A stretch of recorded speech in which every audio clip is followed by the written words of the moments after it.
Hello, all my mystery snail and shrimp friends and enthusiasts.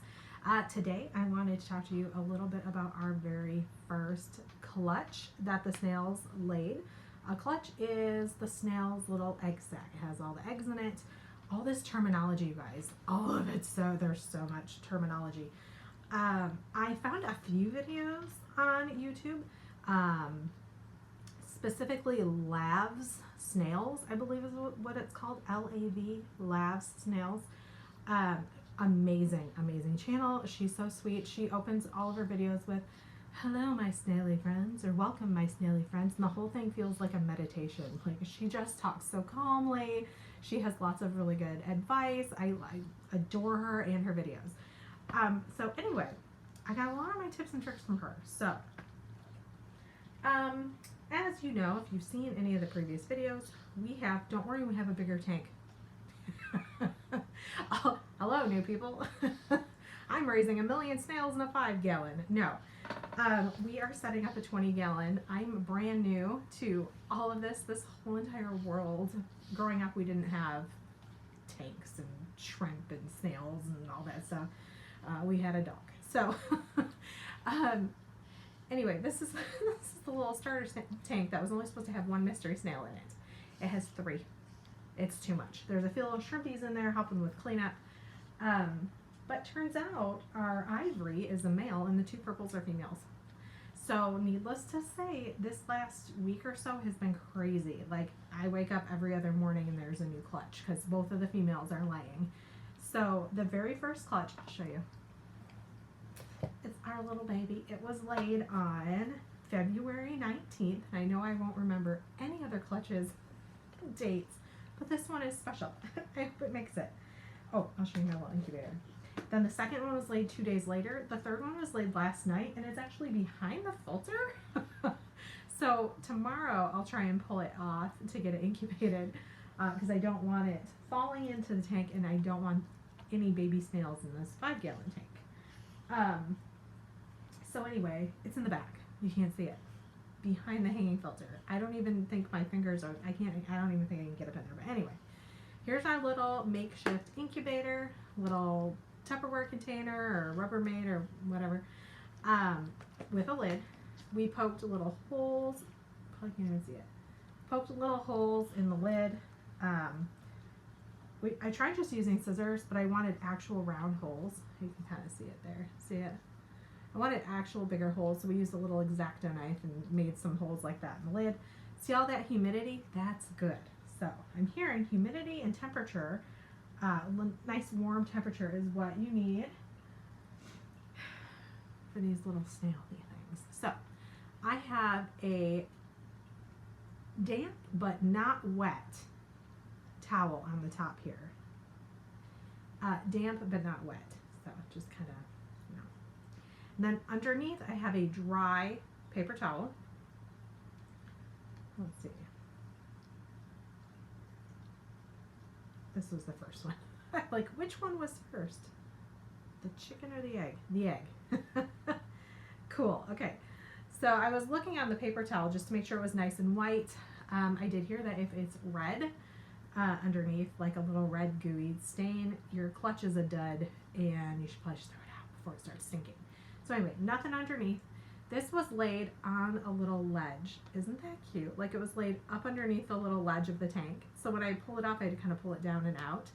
It's in layers. So those are all, let's see if I can hold it up a little closer here. These are all little eggs. We have 1 empty cell. There's some that are a little white. Again, this is 19, 20, 21, 22, 24. 6 days. 6 days old. So we got that. I'm being super careful not to squish them. And then that's, of course, is flat because that was on the back there. Let me see if we can show you. I need to get a little light in here. So that's what it looks like. Some of them are white. Some of them are a little bit pink. They're kind of all different sizes. They were all the same size, and now they're all different sizes. Like I said, little white spots. And then this is the one that was laid 2 days later.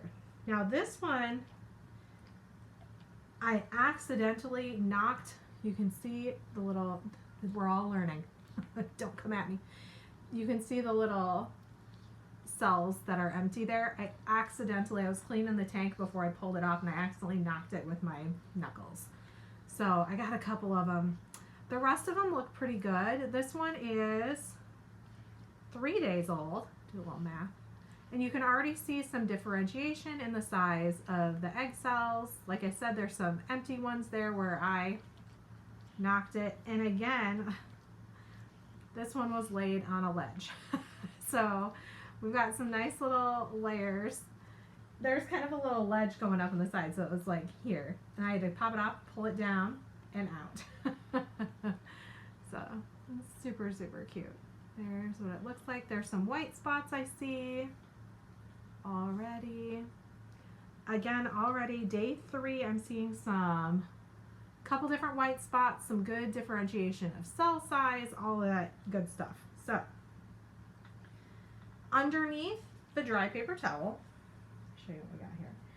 I really need to get just some like regular old styrofoam, but for now I actually have this really thick filter media.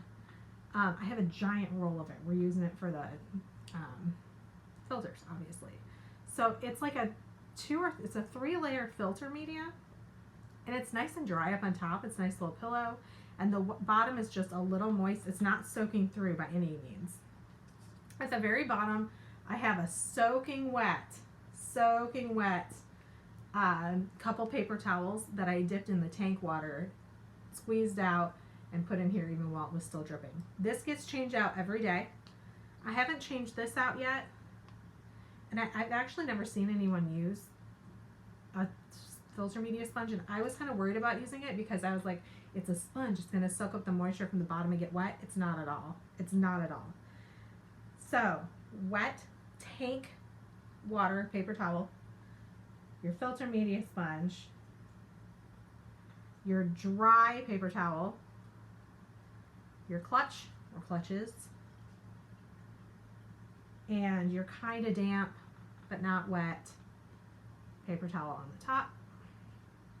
I don't even know if you need the one on the top. This is how I'm doing it. It's all an experimentation. And then your lid with the holes. Now I have this floating in a little 1-gallon like hexagon tank. Whoop, almost knocked you over. That's heated up a little bit warmer. I think it's like 78. So it's in there all by itself because it'll go underneath my nice little waterfall from my filter there and drown. So it's just in a little tank on the side. There's nothing else in the tank. I'm actually going to use it for my naughty tank for my male because he started cracking the female shells, which they're growing back great. That's a whole other story, but so I'm just going to set this back in here. It's probably off camera, but that's all right. If you have any questions about my little my little 1-gallon heater tank back here, let me know. So anyway, those are the very first 2 clutches that they ever laid, and like I said, the third one's on the back, so we will see. If you have any questions as far as I am along the journey, let me know. If you're a step behind me, if you're a step ahead of me in the process, or a step or 20 ahead of me, you've done this for a million years, please let me know anything, any advice you have to offer in the comments below.